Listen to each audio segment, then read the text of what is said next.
Hey, it's Brock here from Rock Hill Farms, and just a couple weeks ago I made a video about adding wheel weights to the rear of the tractor, and in that video I widened the rear tires by reversing them and switching sides. Now today I actually have them on backward because I've been through a long process of trying to research the subject, talk to different people, and decide what I wanted to do with my front tires. I've had them off a couple times, I've done a couple different things, and the last time I put them on, I just accidentally put them on backward. So I've been running them that way a few days, barely even noticed it until I was editing a video and saw it. And then I've had a bunch of people comment the same thing and they noticed it. So today I'm going to switch them back and just really quickly explain what I learned going through this process and how I ended up with the decision to run them the way I am. So before I even bought my tractor, I saw Katie Hill Farmer's video about switching his front tires to gain more stability by making it wider. That seemed like a no-brainer to me. Later on, he decided to switch them back because he mows a lot with his mid-mount mower. Well, I don't really mow with my mid-mount mower. I bought one, decided it's not that useful for the way my tractor's set up. I have other mowers, I just don't use it much. So I looked at it and said, the reason he turned his back around doesn't affect me. I'm going to flip mine, gain that stability for working with heavy loads on this hillside, and I'm not turning back. But the night I was doing this, I read the owner's manual, and it says that it's okay to flip these the way I did. It also says that using the loader, carrying weight on the front end while your tires are flipped, while your wheels are flipped, can shorten the life of your front axle because with the wheel further out, it puts the pressure on a different point and can damage the axle. And that makes sense. And so my thought at that point was, I'm still going to flip them. I'll just be careful with how I lift, and if I know I'm going to lift full capacity, I might flip them back.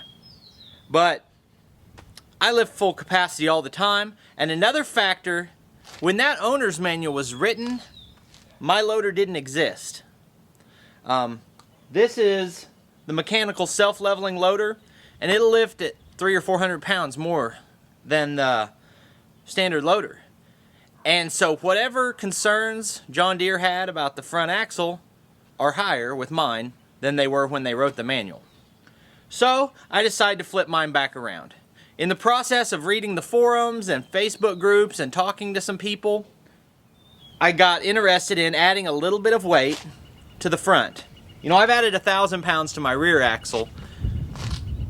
Just adding 100 pounds or something like that to the front. So you've got the option to change your front weight bracket and put suitcase weights on the front. I wasn't crazy about that idea. It's a possibility if I really needed the weight, but I don't think I need the weight that badly. But what I ended up doing was fluid filling my front tires. So I thought when I had the back ones filled, they told me I could only add about 25 pounds of weight to the front tires. I decided, that's really not going to make much of a difference. But after talking to another member on the forums, I found out that you can hold 5.9 gallons of fluid in there at 11 pounds per gallon. Now that's, hypothetically, a full tire could hold that much. And I decided when you double that for the two tires that it was worth doing.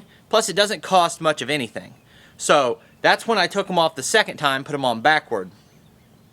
But I didn't spend very much money on that.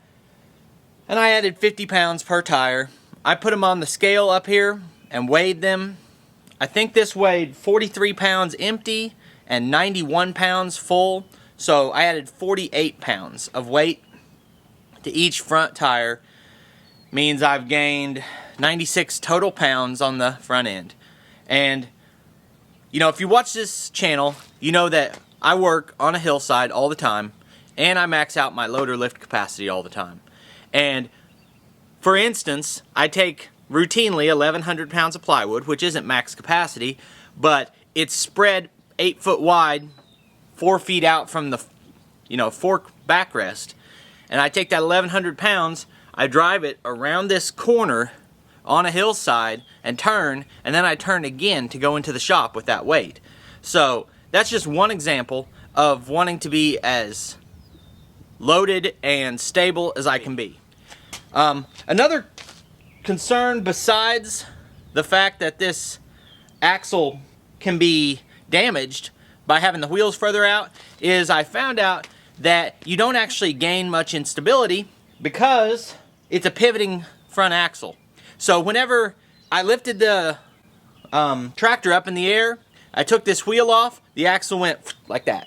And I thought, dang, I knew it had some pivot in it, but not like that. If it pivots that easily and that far, then until it finishes pivoting, it's not really gaining you stability because it's not like it's anchored out here and keeping you from moving. So you weren't really gaining much that way anyway. But like I said, I wanted as much weight as I could get. When these tires wear out, I think I'm going to get a set of 4 ag tires, or possibly even switch to a different size of tire, which I know someone who has successfully done that. I just want to maximize what I can do with it. And this is what I've come up with. I'm putting the wheels back in the orientation that they were in, and I've fluid filled them. And then I've fluid filled the rear. I've maximized how many wheel weights I can put on back there. And anyway, I'm going to go ahead and get these flipped around. But I appreciate you taking the time to watch the video. In just a minute, you'll see links on the screen to a couple more of our videos, and I'll see you next time.